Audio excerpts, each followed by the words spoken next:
Hey, what's going on everyone? It's Daggy again, back with yet another Disney Lorcana video. And in today's video, I'm going to be talking about the 3 starter decks, and I want to give my personal thoughts on them, I suppose. I'm going to give some tips, what do I think about them, where their strengths lie, where their weaknesses lie.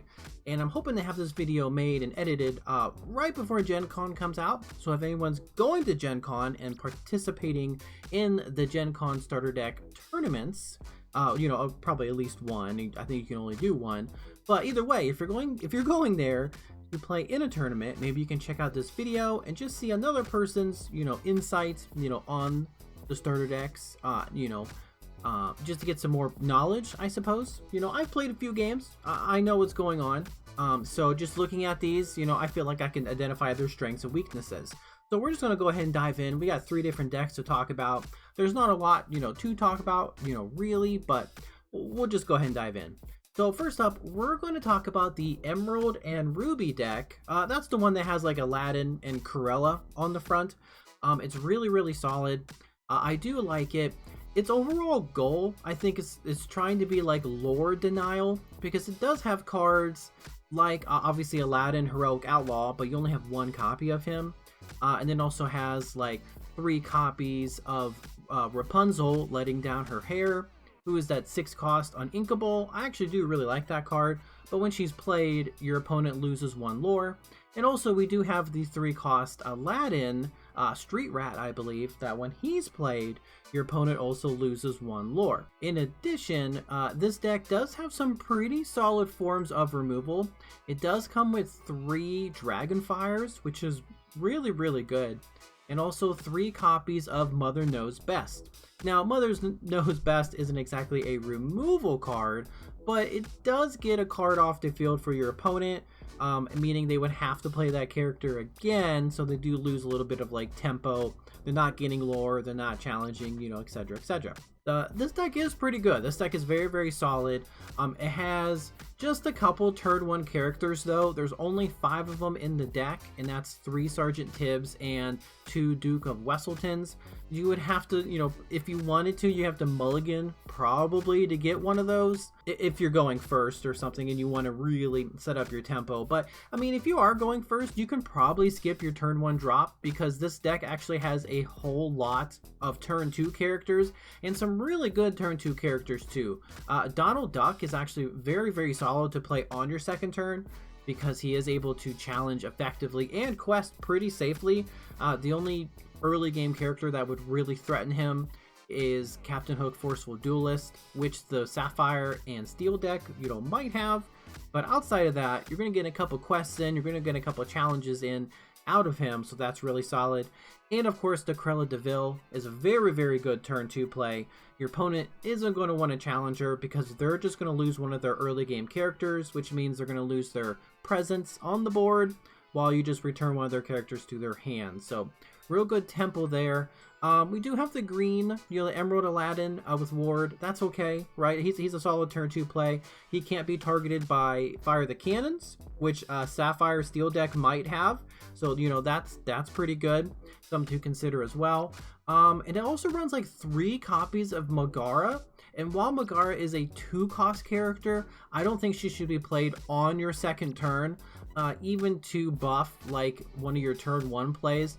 She's definitely more of an action card. That's how I would describe her. She should come down later, where you can get like a favorable trade, or you can like trade up. Maybe you can do like your Donald Duck challenges your opponent's like Mad Hatter after Megara buffs him by 2. That would be a fair trade, right? That would be really, really good. If you really didn't have anything to play on turn 2, I would 100% play Megara, because you have to do something every turn. That's going to be very, very important. And, even if she can't buff anything, you should put her down. It also comes with 1 copy of LeFou. I think it's Instigator. I think that's his little subtitle. When he's played, you can ready any character, but that character can't quest. This would be really good for like getting through Sapphire Steel's Hercules. That's the only card, I think, in all the starter decks that does have Bodyguard, and that's that 3 cost Hercules. So if your opponent does play that, you can ready it and then challenge one of the characters maybe that Hercules is trying to protect. But you can also do stuff like ready one of your characters so it can't be challenged in return on your opponent's turn. So that's pretty good. I don't think it's necessarily a turn 2 play, more like Megara where you want to play him a little later on in the game. But it's still not bad. He's still a 2 cost, 2/2. He's not terrible. It's better than nothing, right? Now the 3 costs though, there are a ton. I think there's like 12 3 cost cards, 6, 7, 8, 9, 10, 11, 12, 13 3 cost cards for the Ruby Emerald deck, and they're all really, really, really good. The Mickey Mouse I think is one of the more standout cards. The Steamboat Mickey, where he has 3 strength and 4 willpower. You can get a fair amount of lore with him, and you can also do some challenges, get some easy 2-for-1s, which is really good value. That's something you definitely want to do. Jasper is also a very good turn 3 play, where just by questing, you're going to stop your opponent's character from questing as well, basically forcing it to challenge or not do anything. And with his 4 willpower and 2 strength, he's going to be able to take out a couple characters in return. There's not a lot of characters with like 2 or less cost that can, effectively trade into Jasper and survive. It would have to be stuff like opposing Donald Ducks or Minnie Mouses or, cards like that, the 3 or more willpower. But otherwise, just stopping your opponent from questing, even just one character, that's going to be really good. If you're playing against like Ruby Amethyst, being able to target like their Pascals, that's going to be really solid. Peter Pan is good just to keep gaining lore. There's not a lot of evasive characters in any of the other decks really that can really threaten them. It's very, very small amount. I mean, Amber Amethyst has like a couple copies of Pascal. That's not going to do anything. But I think it does have a couple copies of, I think it's Flotsam. I think Flotsam is the one that has 3 strength and 3 willpower. No, it's Jetsam. Jetsam is the one. So Jetsam could take out Peter Pan, but Peter Pan would take out that, Jetsam. And he's trading up too, because Jetsam is a 4 cost, whereas Peter Pan is a 3 cost. So a little bit of a win there. But either way, he can just sit there and gain you lore for a while, and that's going to be really good. Aladdin can also stop your opponent from kind of running away with the board if they're able to get a couple lore in the early turns of the game. You just plop him down, your opponent loses 1 lore, and you can either quest with him, challenge with him, or if you were lucky enough to have Heroic Outlaw, just let him hang out for a couple turns and then shift that Outlaw, Heroic Outlaw Aladdin on top of this Aladdin, and then you would be good to go. Now Pongo at a 4 cost, because now we're getting into a couple 4 costs. We only have 5 here in the deck, but Pongo is absolutely amazing. Pongo should be like the star of your deck. He can quest for 2 lore, and he's evasive, and he has 3 willpower. He's probably going to be one of your 2 main win conditions. You're definitely going to want to probably mulligan for Pongo, but I'll talk about this in a little bit. Pongo is really, really good. Very rarely are you going to want to challenge with him. I think you're going to be wanting to quest with him because his 2 lore and evasive is going to help you close out the game. But, it can take out opposing Pascals if you need to. It could take out an opposing Peter Pan on your opponent's side, etc., etc. That's a trade down. Essentially, Peter Pan's only 3 costs, but still it's an option. But you probably want to be questing with him. The 4 cost Scar, I actually really like the 4 cost Scar, especially in a limited format.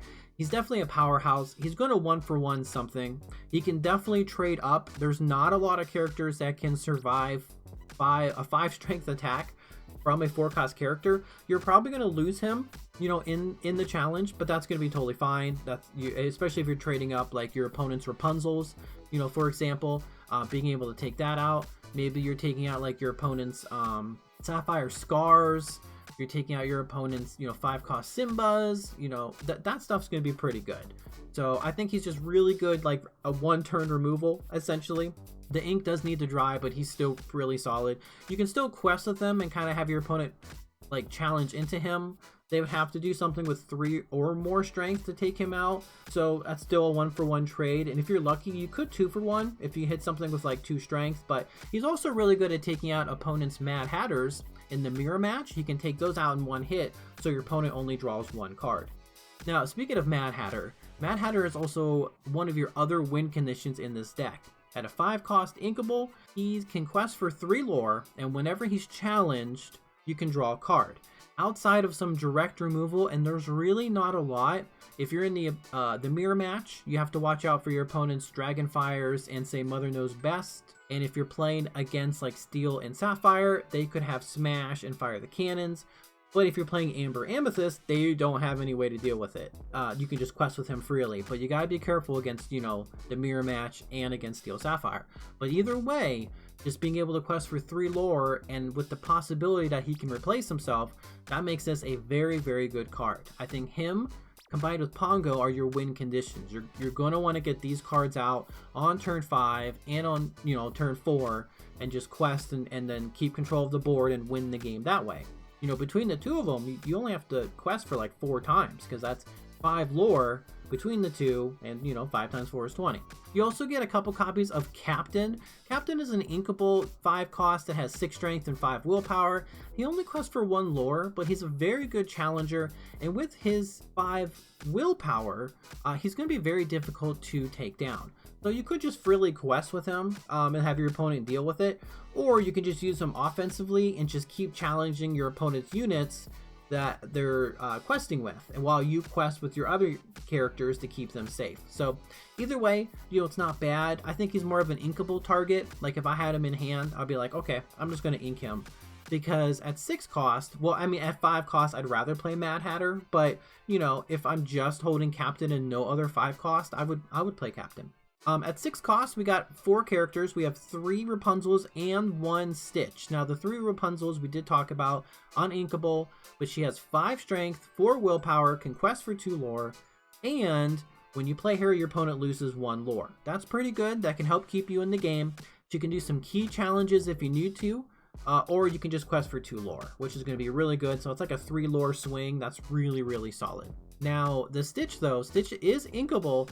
I don't know if you would really want to ink this Stitch because he is a very good like late game close out the game character, because he can quest for 3 lore. He has 6 willpower and 4 strength.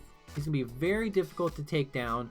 The 3 lore is just really, really good because Mad Hatter is the only other character in the deck that can quest for 3 lore. So just having this other option, I think is definitely worth it. I'd be very hesitant to ink this Stitch unless you had like a terrible hand and you know it's turn 5 and you could play Mad Hatter. If you ink this Stitch, yeah, then go ahead and do that. But otherwise, really good card, can help you close out the game. And then our final character is of course the Heroic Outlaw Aladdin. You only have 1 copy, but you only need 1 copy. He's very good, especially if you shift him. You can just plop him down on top of one of your other Aladdins, you know, steal 2 lore, gain 2 lore, take out one of your opponent's characters. It's really good, absolutely fantastic card. One of the best, you know, cards I think in this sort of limited format in the starter deck challenge type thing. There's some really good cards in here, and you know, Aladdin is definitely one of them.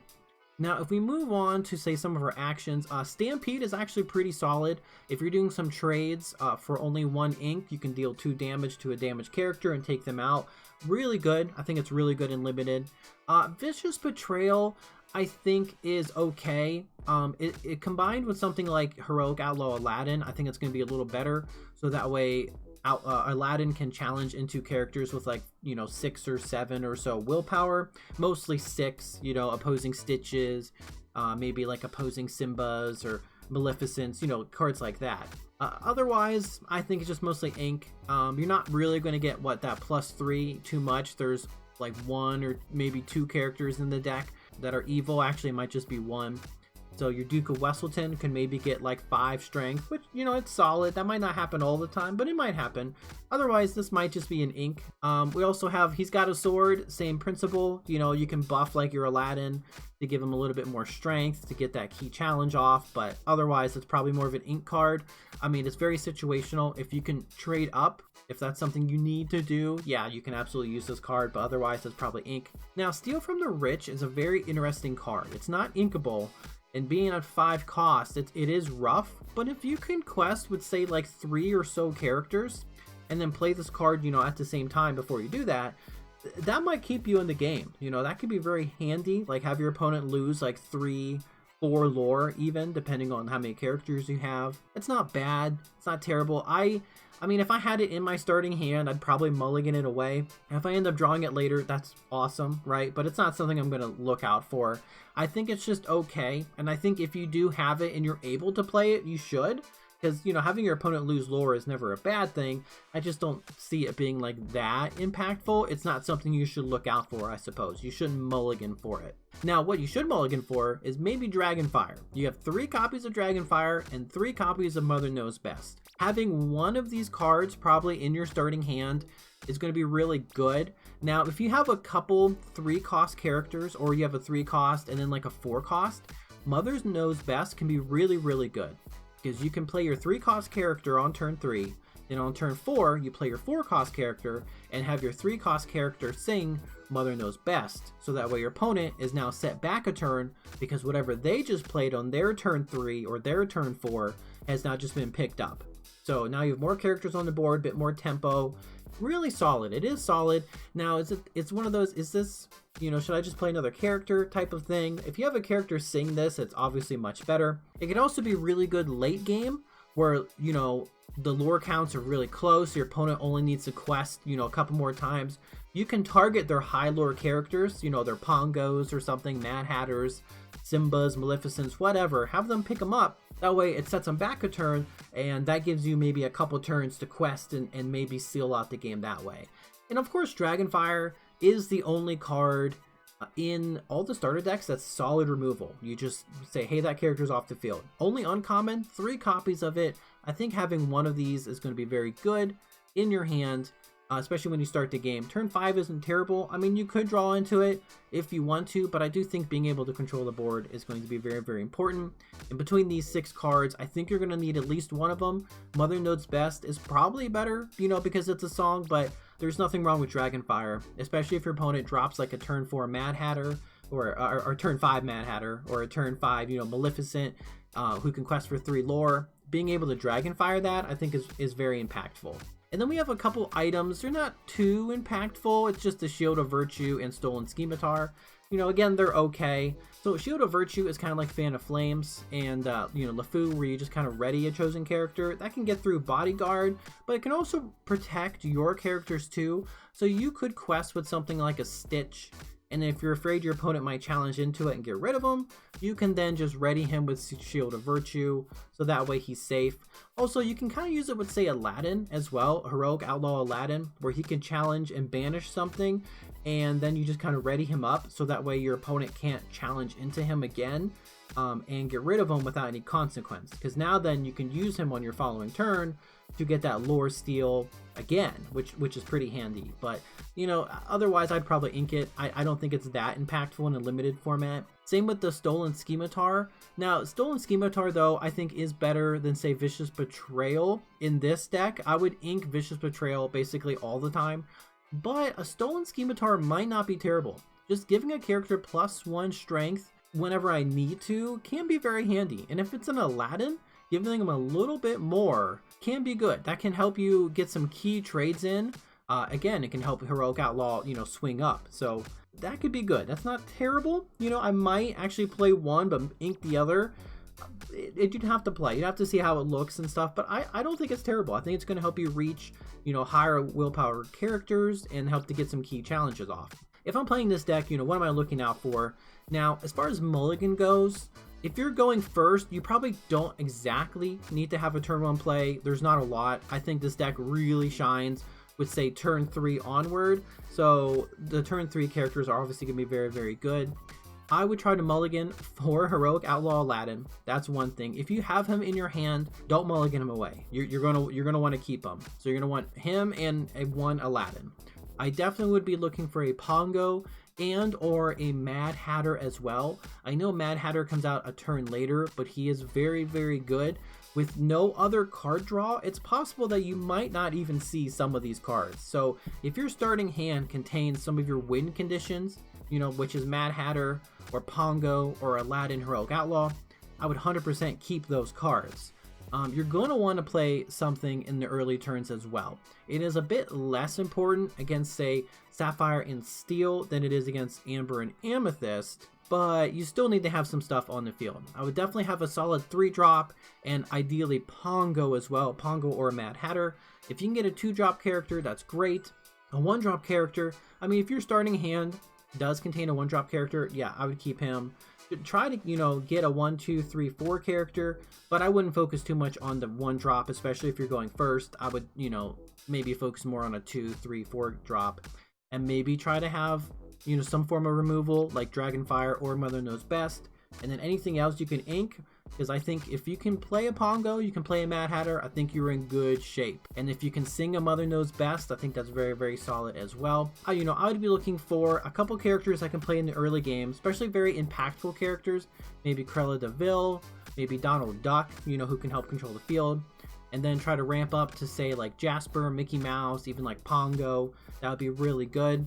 And then you're going to try to close out the game, you know, keep your removals on your opponent's bigger characters or the more pesky characters, you know, they're Mad Hatters, they're, you know, 3 cost or 3 lore Maleficents. That's probably what I would do. But definitely try to get more lore on the field. That's your main goal. You got to count up the lore, make sure that when you're questing and whatnot, you have more lore than your opponent. And that's going to be key. So playing stuff like Rapunzel, you know, is going to be really good. Playing stuff like Aladdin, just stripping your opponent of lore, I think is going to be very key. It's going to help keep you in the game, and combined with your removal and your characters that can quest for a high amount of lore, I think it's going to be good. So it's a very strong deck. It's a very strong deck. Yeah, I would definitely try to mulligan for the super rare. I would never ink it. Never ink that super rare Aladdin. If you have them, don't put them down. He's basically like a main win condition.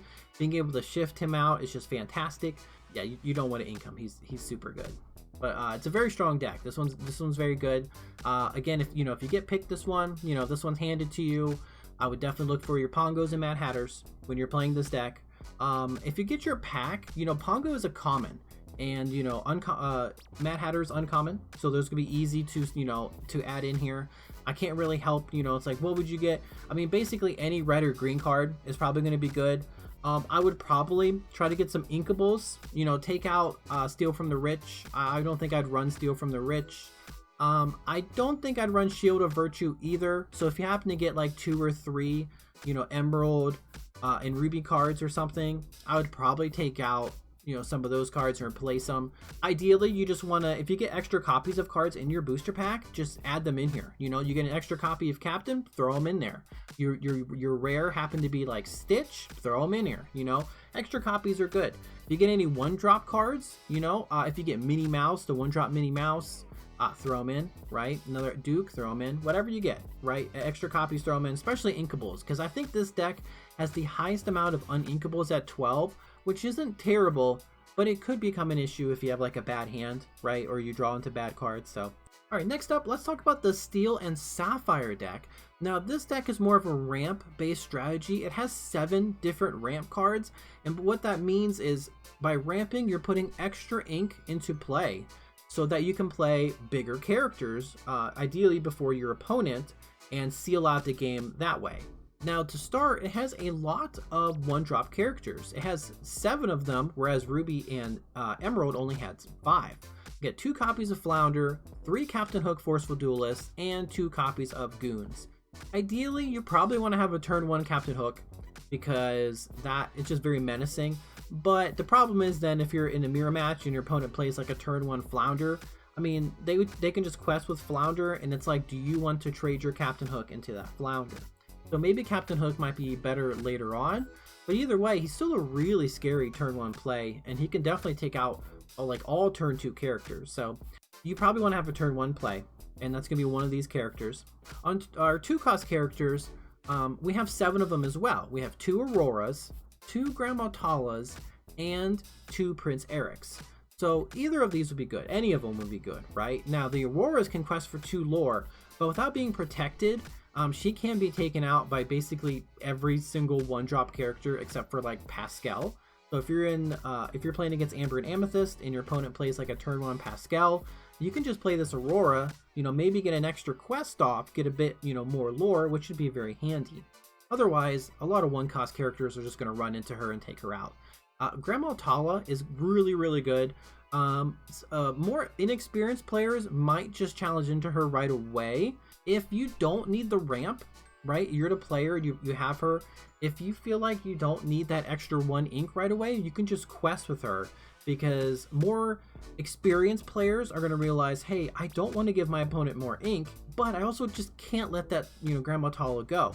But most people will actually just ignore your Grandma Tala. Now, in a limited format, this might be a little different, but you can probably get a fair amount of lore off of Grandma Tala, because opponents aren't going to want to get rid of her, because if they do, you're just going to get some extra ink.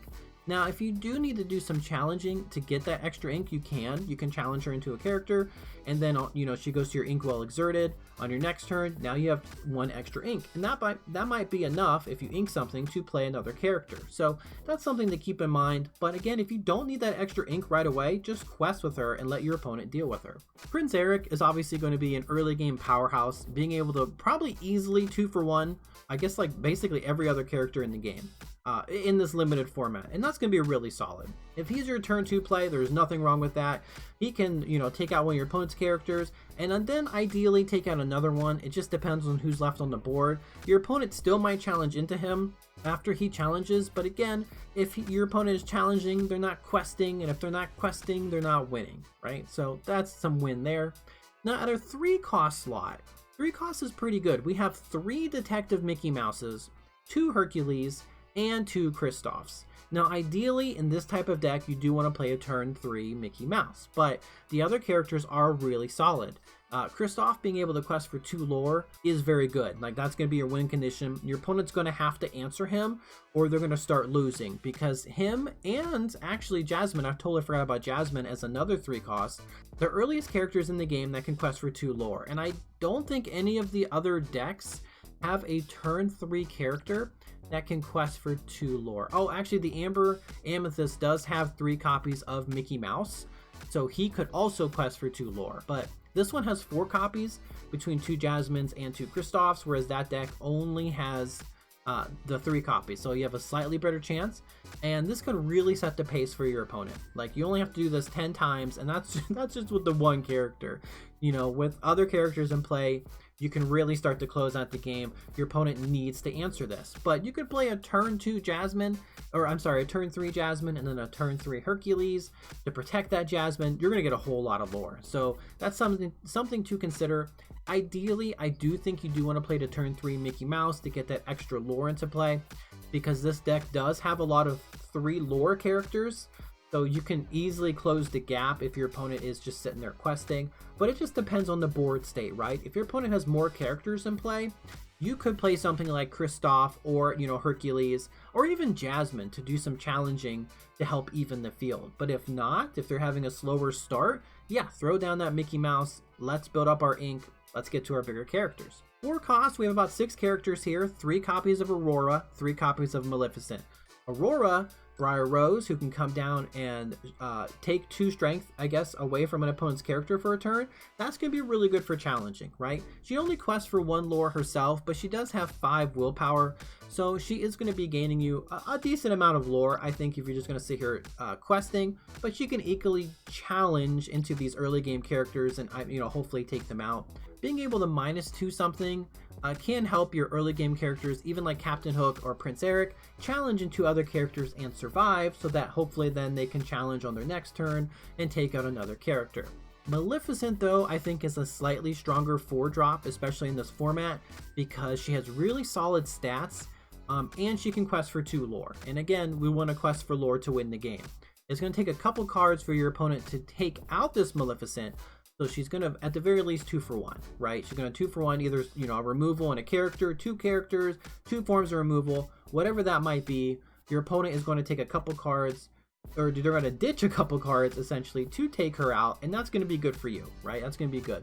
Now, at our 5 cost, we have a few characters here, some really solid characters. We, of course, have Aurora, Dreaming Guardian, who's on the box, really great card. We also have the 5 cost Maleficent, who can quest for 3 lore, absolutely fantastic. We have the 5 cost Beast, which is, very unique. He can banish an item when he's played. And we have the new, not new, but he's, fairly more recent, the 5 cost Simba, where if he challenges and banishes something, you still gain 1 lore, or you can quest with him and gain 2 lore. I think the Beast is obviously the weakest of all these characters. Beast can still quest for 2 lore, and he has 4 strength and 4 willpower. That's not terrible. He can banish one of your opponent's items, but honestly, really, I think the most impactful item that any of these decks has is actually in the mirror match, which is probably Coconut Basket, where, you know, every time you play a character, you can heal 2 damage. And I think that's really good. Probably the best target, actually. That's probably the best target to take out. But otherwise, he's just kind of an overstated character. I mean, you could just play, you know, Maleficent, who can also quest for, you know, 2 lore with her 4 willpower. He's not terrible. I would probably ink him more often. I think any of the other 5-cost cards are better. I think Simba actually shines in a more limited format, where you can just use him to challenge, get rid of your opponent's characters while also gaining lore at the same time. He's not inkable, but that's totally fine. You're probably going to get to 5 ink pretty easily. He can come down on your 4th turn and just start taking out your opponent's characters. So that way, even if they do quest, you're just going to be taking them out. You're going to get some lore. It's going to be really, really good. And if you have a Coconut Basket in play, all your other characters that you play will then heal this Simba. So that's a really good strategy there. Of course, I do think, you know, one of the main win conditions is the 5-cost Maleficent Uninvited. With her 6 willpower and 3 lore, she's not going anywhere. The only way she's removed from the field is by Dragonfire and Mother Knows Best, and both of those are in the Ruby Emerald matchup. So if you're not playing against that, your opponent is going to have to use a lot of forms of removal. If you're playing mirror match, it has to be like Fire the Cannons and Smash. And if you're playing against Amber Amethyst, they don't have anything outside of challenging. They would have to throw Rafiki and some other characters into her. She's going to get you a lot of lore. Very solid character. Ideally, she's going to be your turn 5 play. This is what you're going to want to do, especially against like Amber and Amethyst. You're going to want to put her down. If you're playing against, say, Ruby and Emerald, you might want to try to bait out their removal, and maybe you play something different like Beast. Maybe you play like Simba instead. Then if they remove that character, you're like, okay, they're down a form of removal. I have a better chance of having this character stay on the field. So then on your next turn, you would play like your Maleficent or something and hopefully gain some questing. Or hopefully gain some lore through questing. And of course, Aurora Dreaming Guardian is a very, very good card. Being able to protect your other characters from removal is fantastic. There's only one card, literally one card, in all of these decks that would target everything, and that is Grab Your Sword, and there's only one copy. So if you're in the mirror match, your opponent may or may not have that single copy of this one card, and when it's played, it's gone, right? There's no way to get it back. If you're not playing against the mirror match, there's no way your opponent can target your other characters with any of their other, cards, right? No Dragonfires, no Mother Knows Best. That's it. No Stampedes, right? She's really good. If you happen to get her in your starting hand, I would try to get an Aurora for sure, because you want to get this card out either turn 3, or I guess it would be like turn 5. But ideally turn 3, this is going to be fantastic for setting up the whole rest of the game. So don't ink her, right? Don't ink this card. She's going to protect all your characters. It's possible you do ink her accidentally through stuff like Mickey Mouse or One Jump Ahead, but to ease your mind, if you ever think about that, just think like, oh, that card is on the bottom of my deck. That's why you never drew it, right? You didn't ink it, it just was at the bottom of your deck. But if you do happen to get her, hold her into your hand. She's fantastic. 6 cost cards. We have 2 copies of Mufasa and 1 copy of Scar. Mufasa is your other win condition. He's just a slightly bigger Maleficent. He has 1 more strength, and actually that's it. He can still quest for 3 lore. So you have 3 cards in the deck. Actually 4 cards in the deck that can quest for 3 lore, because we also have Maui who's coming up. So he's fantastic. He can be played on your 5th turn, depending on how your ramping's going, maybe even your 4th turn. If you got like an amazing start, like you turn 2 have a character, on your turn 3 you sing One Jump Ahead with that turn 2 character, and then you play Mickey Mouse, and now you have all this ink. You could then play Mufasa and maybe run away with the game at that point. So that's definitely an option. The Scar is very interesting that he can set up some good trades. Just one, like he can come down once and set up a trade. You can challenge, into one of your opponent's characters. It's definitely not going to hurt you, and then you can banish it with 1 or 2 characters. It can be really clutch to take out that character. So I think 1 copy of him is fine. If you ink him, you ink him. If you don't, you don't. He can still quest for 2 lore. He has 5 strength and 4 willpower. He's not bad, right? Ideally, though, you really want to get his effect off and get that key trade, because there's other cards you could play just to quest for 2 lore. So maybe you would hold him. If you don't need to, play him, right? If you have nothing else to play, yeah, put him down, you know, just to keep up your tempo. But otherwise, hold him to get that key trade off. That's going to be important. Our bombs, we're going to talk about both of them, which is going to be our Simba and our Maui. Both are inkable. You might not want to ink them. Simba is basically one of your only forms of removal against evasive characters. There are a few evasive characters you do want to target, which would be like Pongo, Pascal. There's also like Peter Pan as well. He can take them all out. He can take them all out, and outside of direct removal, he's your answer to that. He can also quest for 2 lore. He can also challenge with up to 8 strength. So he's going to take out everything, including opposing Mauis. So if your opponent is lucky enough to get to 8 ink and play Maui, this Simba could take him out. You know, he's not bad. I definitely wouldn't ink him. You only have 1 copy. Probably wouldn't ink him. If you're not playing against Ruby and Emerald, so if you're playing maybe the mirror match or you're playing Amethyst, you probably could ink him, right? If you need more bodies on the field. Because you can always just play Maui instead. I still think he's a really good card that you might not want to ink because you only have 1 copy. Same with Maui. Now, Maui's going to be a very big target for removal in the Ruby and Emerald matchup. He definitely should come down later where you're pretty confident that your opponent doesn't have any more removal left. Like if they have like no cards in hand, yeah, put him down. Outside of a top deck, he's not going anywhere. He's going to quest for 3 lore. There's no way your opponent's getting him off the field. He will end the game, you know, by himself. So he's really good. But I would rather ink him over Simba, because at least Simba can come down a turn sooner, and Simba can challenge evasive characters, whereas say Maui cannot. There are some really good action cards and song cards in this deck. You got 3 copies of Develop Your Brain and 3 copies of Fire the Cannons. Develop Your Brain is going to help you find cards you need, so you can help play on curve. It can help you find your ramp cards, help you find your targets to ramp into. It's fantastic. It's also really good like later on in the game. If you happen to top deck this, you have like no other cards in hand, you put this down for 1 ink, and now you're like, well, pick up one of the next 2 cards and you can play it, because you probably have a whole bunch of ink to do so. So that's going to be really good. Really great card. You can ink it as well.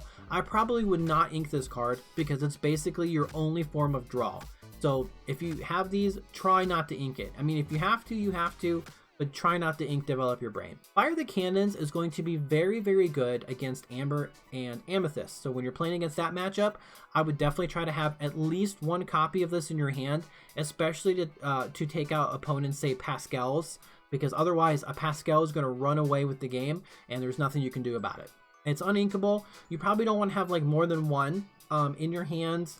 You could play them, right, and just remove your opponent's characters. There's nothing wrong with that. You have no way to get it back, but you might need it to help clutch out that last bit of damage to take out like one of your opponent's bigger characters, and especially against like say their evasive characters. Against like Ruby and Emerald, you can use it to take out a Mad Hatter. Maybe you can challenge just once, then use Fire the Cannon so they only draw 1 card instead of you know, challenging twice and they draw 2 cards, right? Very, very, you know, a lot of things you can do with this.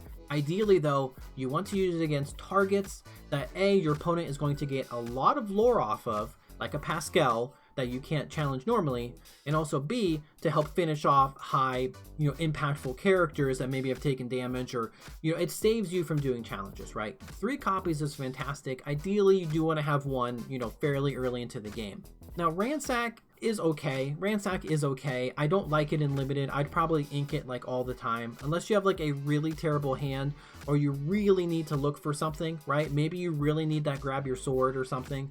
Yeah, you can do that, but you need at least 1 other card in your hand for this to work, because you have 1 card, then you draw this, you play Ransack, you draw 2 cards, then you have 3 cards in hand and you have to discard 2 of them, which is pretty rough, right? Unless you need that 1 game-ending card or something, I don't like it. This is probably going to be ink like most of the time. I would just probably ink this, because ditching 2 cards is going to be really rough, especially when you're running out of cards. Just top deck them. That's probably what I would do. Just take them off the top. Smash, of course, 2 copies of Smash, absolutely amazing card. I mean, if you had a smash in your opening hand, probably keep it. I would, because being able to do 3 damage to something can be really, really good. And that can be really clutch, can take out your opponent's Kristoffs, can take out your opponent's Pongos. It's fantastic. It's really good.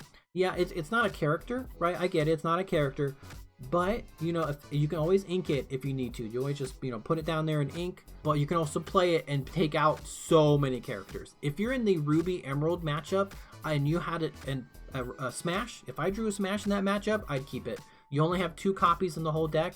It's going to be used to take out your Pongos, opponent's Pongos. We have 2 copies of One Jump Ahead. Really good ramp card. Can be used to be 2 cost characters can sing it, get the extra ink into play. You can also just play it for 2 ink, you know, later on, if you end up drawing it. If you do have it in your opening hand, absolutely keep it, especially with the 2-drop character. It's fantastic. Really good just to ramp ahead. Just, it's good. It's a good card, especially in this limited format.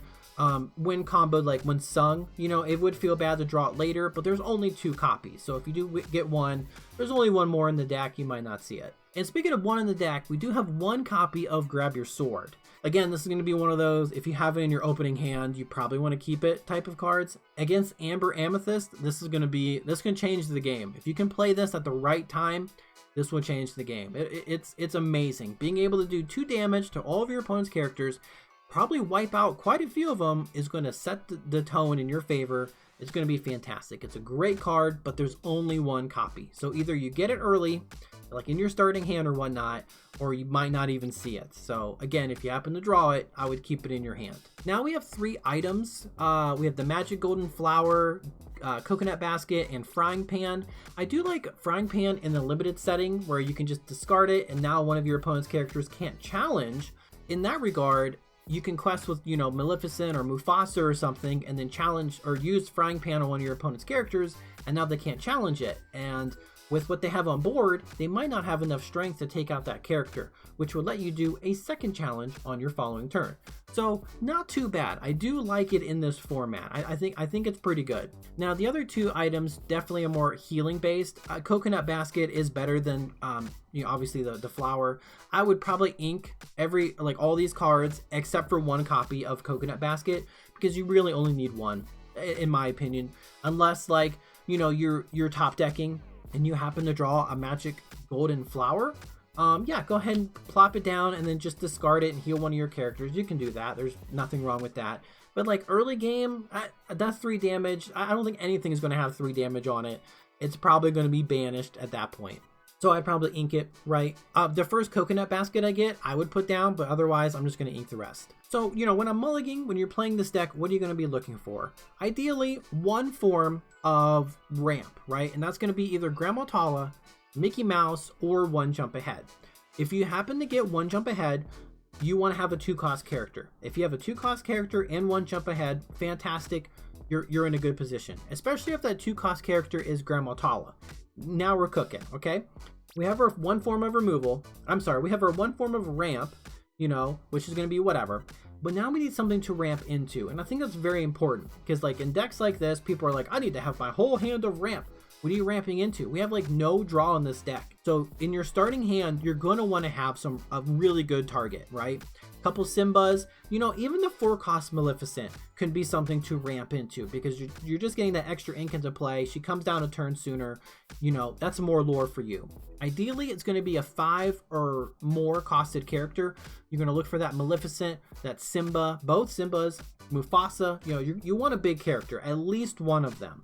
If you have more, you know, great. But otherwise, we need the form of ramp, and we're going to need something to ramp into. With that in mind, having some form of removal is going to be good. That's going to be Fire the Cannons, you know, or Smash. Maybe not both, because we do have to ink some stuff and still play stuff. I'd probably pick Smash, in my opinion, unless I'm playing against Amber Amethyst. Then I'm going to want Fire the Cannon so I can take out, you know, Pascal. You know, if you can play something on your first turn, if you can play something on your second turn, you know, ideally ramp, you know, on your turn 2, turn 3, and then play your big threat, you're looking good, right? Then at that point, ideally you just, you know, doing a little bit of ramping and just start playing cards off the top of your deck and whatnot, like, because you have so much ink, you're just playing it all. Then that's what you want to do. Get that early game character out, maybe have a form of removal to keep them safe, and just quest for as much lore as you can. Hercules can come down a little later to help protect your character from challenges, which is going to be good, right? It's going to be good. And with your forms of removal, you can keep your character safe. Aurora, if you happen to get Dreaming Guardian Aurora, absolutely fantastic. You know, plop her down. I would probably never exert her unless you really needed that 2 lore. Depending on what you're playing against. If I'm playing Amber Amethyst, yeah, she's questing. But if I'm playing against like Ruby Emerald and my opponent has like 3 cards in hand, I'm not going to quest with Aurora for a bit. I'm going to let my opponent use their removal on Aurora to keep my other characters safe from that removal spell, right? Because if I'm questing with Aurora, my opponent can just challenge into her and then use the removal on my big characters. So that's what I would do. So yeah, try to find your ramp in your, you know, some form of ramp, Mickey Mouse, One Jump Ahead, Grandma Tala, and something big to ramp into. That's what I would do. And make sure you have enough cards to ink. Yeah, I think there's 9 uninkables in this deck, so you're going to be able to ink quite a bit. And it has a lot of early game, you know, characters that can quest for 2 lore. It's a really strong deck. I actually really like this one. If you can get your big characters into play, use your removal properly, you know, get your ramp going, this is a strong deck. That's what I would go. I think it's a strong deck for sure. And finally, we have one last deck, which is our Amber and Amethyst deck. Now, this one is a very straightforward deck, and I do like this one. If I had to pick one of the 3, it would be this one, because you just blindly play characters and hope for the best. So to start, this one has like the most turn 1 characters. There's 10 characters that you can play on your first turn. You got 2 Hey-Heys, 3 Stitches, 3 Olafs, and 2 Pascals, right? Ideally, you're going to want to turn 1 Pascal. Like, I would probably almost hard mulligan everything you have for a turn 1 Pascal. If you're playing against, you know, Ruby Sapphire, you have to be careful for their not Ruby Sapphire, I'm sorry, if they're Steel Sapphire, you have to be careful for the early game Fire the Cannons. But if they don't have Fire the Cannons, you're going to run away with that Pascal. It's going to be really, really good, especially against Ruby and Emerald. There's nothing they can do about it for several turns until they get to, you know, Peter Pan or Pongo. And if they're, you know, attacking and challenging, they're not questing. And if they're not questing, they're not winning, right? So you're definitely going to be playing something on your first turn. On our turn 2, we have 10 cards. So we have 20 cards. 1/3 of the deck can be played between turns 1 and 2. This is pretty solid. We got 3 Minnie Mouses, 2 Dr. Facilier's, 3 Magic Brooms, and 2 Yzmas. Now, or Yzma. Fantastic. They're all really, really good cards. The Magic Broom, especially when compared, but when paired with the 4-cost Mickey Mouse, is going to be really, really good. I think a turn 2 Minnie Mouse is going to be very powerful, just like a turn 2 Donald Duck, because not a lot of characters can take her out with her 3 willpower. It's going to take a couple characters, and she's going to be doing some good trading in return. Yzma is also a very strong turn 2 play because you're able to scry with her essentially. And what that means is when she quests, you can look at the top card of your deck, and if you like it, you can keep it up there. But if you don't like it, you can just put it on the bottom of your deck and hope to draw something else. So really solid turn 2 plays. Now, as far as the turn 1 plays, I do want to talk about this because I kind of skipped over it. Hey is okay as a turn 1 play, but I think either Olaf or Pascal is going to be a better turn 1 play, and I know that's strange to say Olaf, but in a limited setting, there's only one character that can take out a turn 1 Olaf, and that is a turn 1 Captain Hook. Outside of that, you can get a couple lore out of this Olaf before he's taken out, because you could play him. Maybe your opponent plays like a turn 1 Flounder. Then you can quest with your Olaf on your next turn. Your opponent says, nope, I can't let that Olaf stay. They challenge into your Olaf with their Flounder. Well, Flounder takes 1 damage, and Olaf has now taken 2 damage, but he has 3 willpower. On your next turn, go ahead and quest with Olaf again. Your opponent, with their damaged Flounder, says, well, I might as well take out the Olaf, and they take out the Olaf with their Flounder. Well, that's fine. That Olaf their Flounder gained no lore, and your Olaf gained 2 lore and took out a Flounder. That's a pretty good trade, right? It's a pretty good trade. So I do like the turn 1 Olaf or the turn 1 Pascal. The turn 1 Stitch isn't bad. He's a 2 strength, 2 willpower. I mean, that's really solid, especially in limited. Now again, Hey, I think Hey should be played, a little later to get that, +1 strength onto something because of his support. But he's not terrible as a turn 1 play. especially if you do need to set up like future challenges. If you play him on, I guess you can play him, and then, you know, on your turn 3 you play Rafiki quest with the hey, and now Rafiki has +1 strength, so yeah, that's not bad. So I guess overall the turn 1 plays are pretty good, but I do think Olaf and Pascal are the best here. And then for turn 2, I think it's probably Minnie Mouse. Dr. Facilier isn't bad. If you're holding a Sorcerer Mickey, the 4-cost Mickey, I think Magic Brooms is going to be very good to play. But I do think the Yzma is probably one of the best turn 2 plays, because she gets a really good effect that can help control the top card of your deck. Maybe you're looking for your draw, you're looking for Rafikis, you're looking for your big Dr. Facilier, whatever you're looking for, she can help you do that. And your opponent needs to challenge her to remove her, or you're just going to keep controlling your top decks, essentially. So I think it's going to be really strong and limited. Now, turn 3, though, our 3-cost characters, we have a lot as well. We have 13 characters that we can play on our turn 3, and they're all really, really solid, especially in limited. We do have 2 copies of Maleficent, where when she comes into play, you can draw a card. That's great. That's going to be ideal. She's fantastic. We do also have 3 copies of Mickey Mouse. Now, while not necessarily one of the more strongest, you know, cards in set, especially say in constructed, right? He's really good in limited. Just being able to quest for 2 lore with 3 strength and 3 willpower, really solid, right? He's going to be really good. He's going to take out anything that challenges him, so he's at least going to be a 1-for-1, and since he's challenged, he's going to be sideways. You gain 2 lore anyway. That's going to be good. Obviously, Maximus, when he comes down, can -2 an opponent's strength. That can help you set up some challenges if you need to. I mean, you can play him and then challenge with something like a Jafar if that's something you need to do. He's still a, you know, 3 strength, 3 willpower character that can quest for 1 lore. So if he's all you have to play on turn 3, that's still fine, right? So there's nothing wrong with that. Rafiki is also a solid turn 3 play, especially if your opponent has some exerted characters. If you can 2-for-1, you know, with Rafiki, like maybe your opponent is in the mirror match, they have exerted their Minnie Mouse to quest, you put down your Rafiki, challenge into Minnie Mouse, but Rafiki still has 1 willpower left. If your opponent challenges into Rafiki with something, they're probably going to lose that character as well. He 2-for-1s. That's pretty good.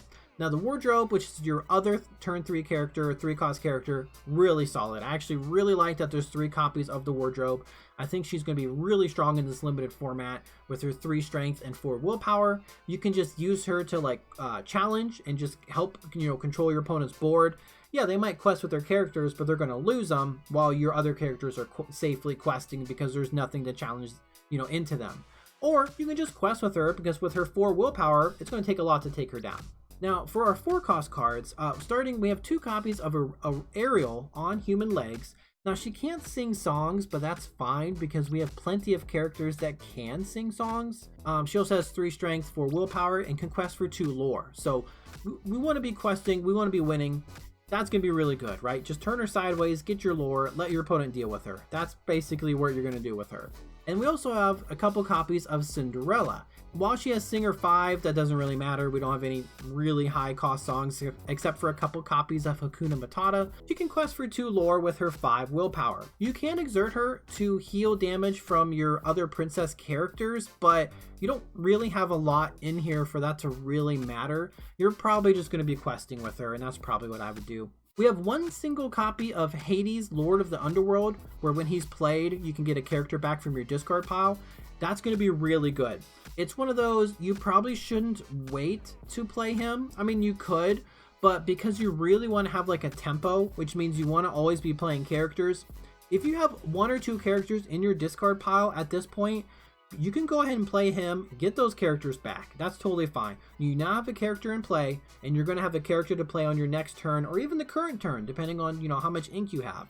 But either way, just getting a character back is going to be really, really good. No matter when he's played, he's a great card. He's really good and limited as well. Just fantastic card here. Then we have 2 copies of Jafar, the one with Challenger +3. This guy's going to be really good, right? He's going to be a menace. He's going to take out basically anything your opponent has and ideally survive so he can do it again.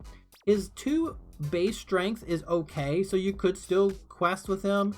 He's going to do a little bit of damage in return, but you know, an opposing Jafar would just take him out and still have 3 willpower left. So It just depends on when you want to use him, but with 5 willpower, you can still probably safely quest with him for a turn or two and he should be fine.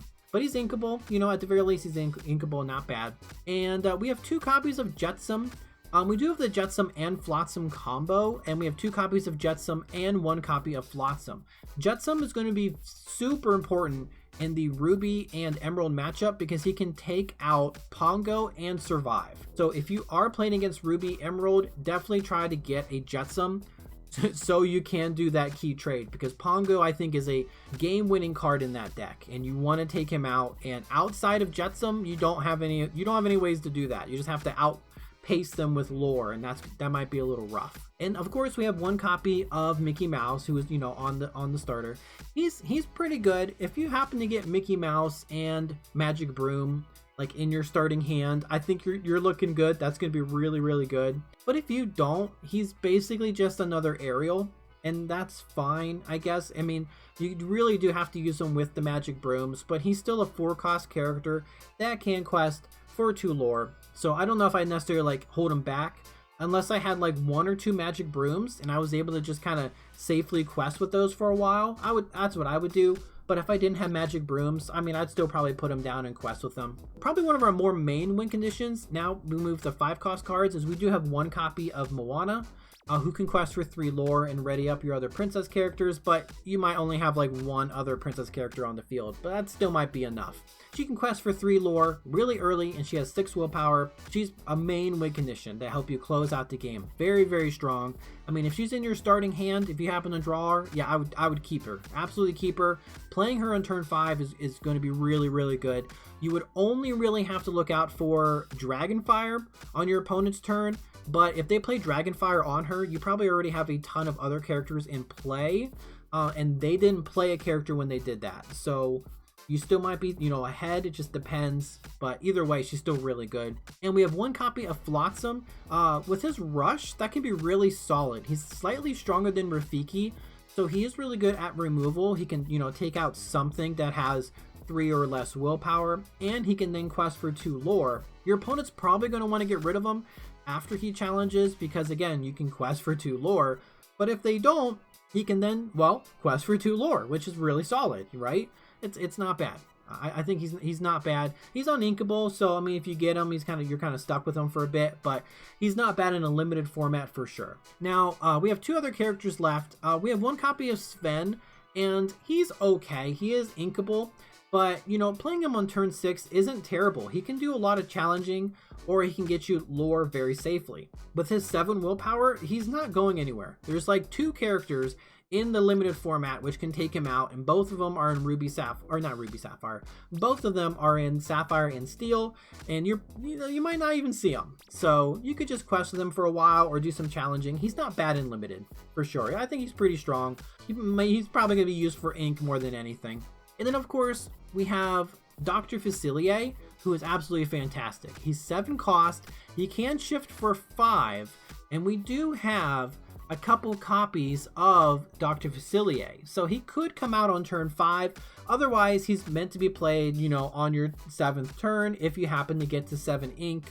It's weird though, right? Because with this deck, you might not even get to 7 ink, so he might be a dead card in your hand most of the time. It just depends. But when he does come down, that'll help you win the game for sure. Like he's gonna be really difficult to take out, especially if he's shifted on turn 5. Or you can then just quest for 3 lore. That's gonna be great. It's one of those like win more cards though. Like you don't need it, but if you happen to be able to get him, like if your starting hand does have the Dr. Facilier, the 2 cost, and this one, yeah, you're looking pretty good. Otherwise, you know, if you get him, you get him. If you don't, you don't. For our actions and songs and items, we have 2 copies of Control Your Temper. I would just ink it. I still don't think it's like a really good card. Maximus is better. Just ink this card. Unless you really have to do a key challenge, right? You could, but otherwise it's ink. We do have 2 copies of Be Your Guest, and this is going to be really good. Being able to search the top 4 cards of your deck for something is going to be very, very good. I don't know if I would ink Be Your Guest, because he's able to get, you know, so many good characters from the deck. So this is going to be a good song card for sure. We do have one copy of Part of Your World, which is like Hades, you know, but without the body. And again, recursion is really good. A character could sing this card to get something back for free, and then you can play it if you want to go that route. Or you could just play it later on in the game for the 3 ink, just to get back another character, you know, and then play that character. So either way, really, really, you know, strong card. We have 3 copies of Friends on the Other Side. This is phenomenal. I would probably mulligan for at least one of these in your starting hand, as well as a 3-cost character so that you can sing it. It's going to be huge for you, because this is the only deck that has like really good draw.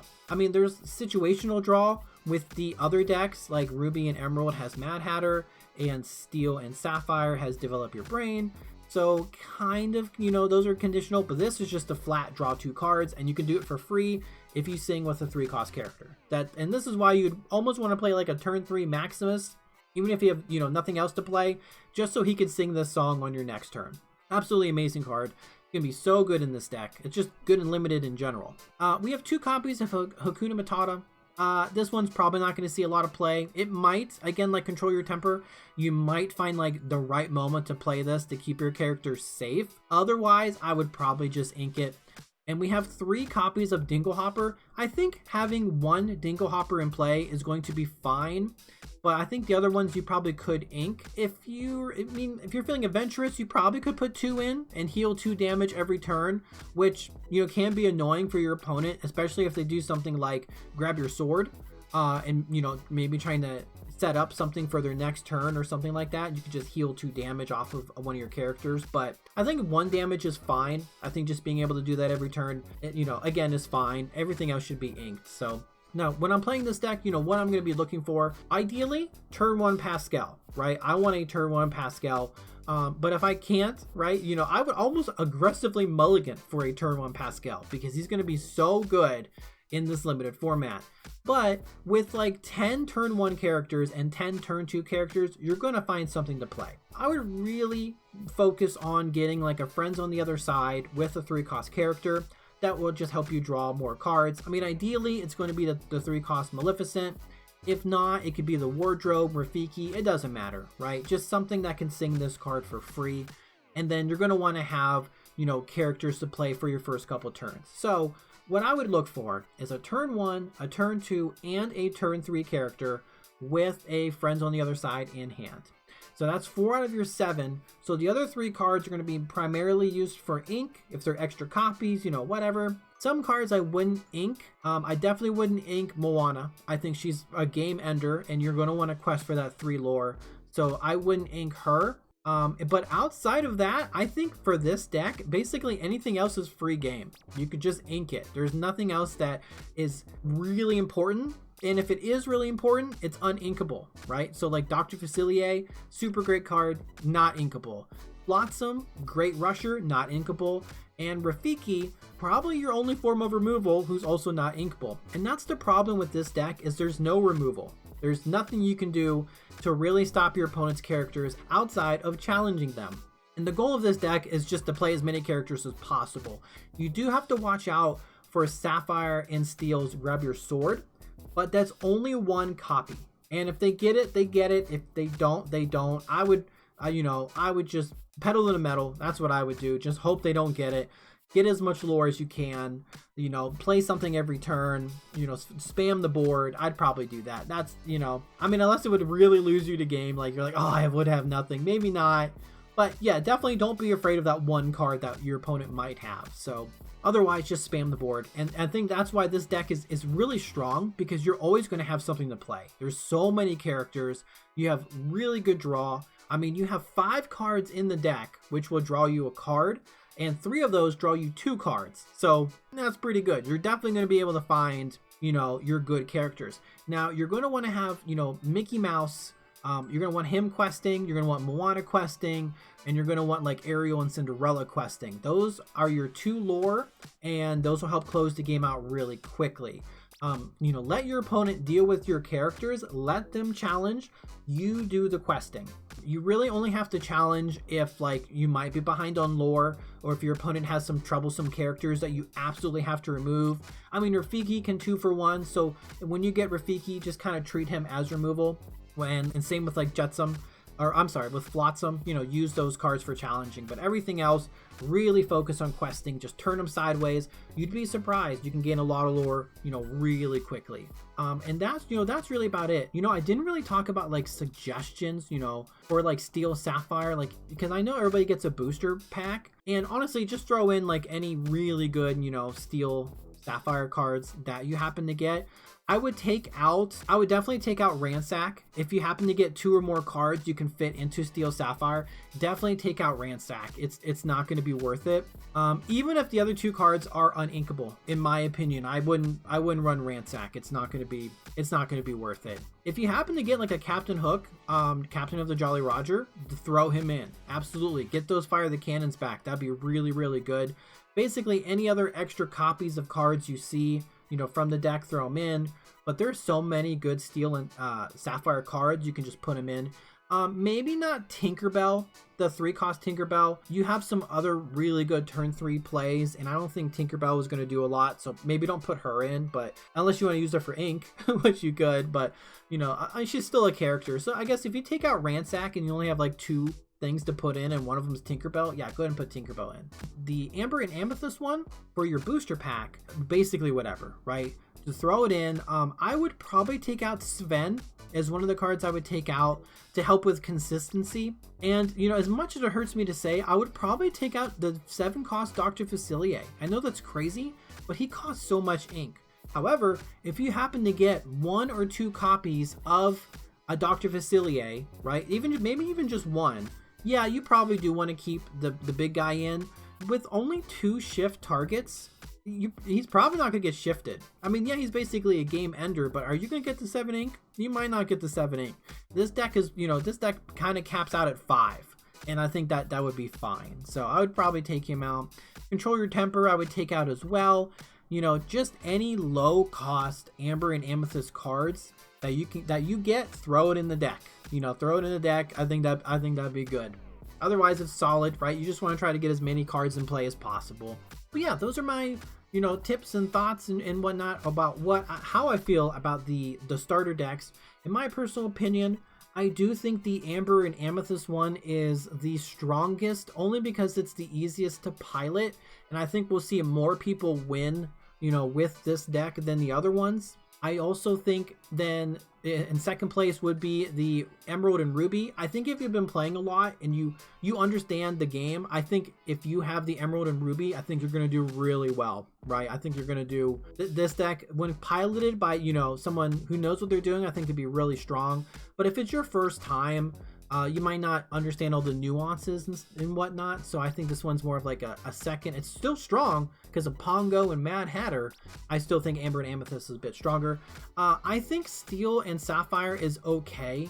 It does have Steel and Sapphire. I think it does have a lot of lower cost characters that can quest for 2 lore, which is really good, but it does have some removal, but you could just get stuck with like a bad hand or something. It's possible you might not even play these high cost characters until it's too late. So it's not my favorite of the 3, but I definitely think that with a proper start, it could be very difficult for your opponent to deal with. It hurts to go up against Ruby Emerald because of their removal cards, and against like Amber and Amethyst, it could be difficult to deal with everything they have on the field. You just have to get lucky with your removal, I suppose. But all right, that's my ranking. Those are my tips and tricks. I hope that, you know, if you check this out before you go to Gen Con, this helps. You know, you're like, oh, that guy said maybe I should focus on this and maybe I should focus on that, you know?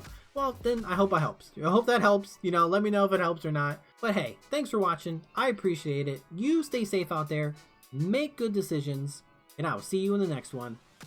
Okay, bye.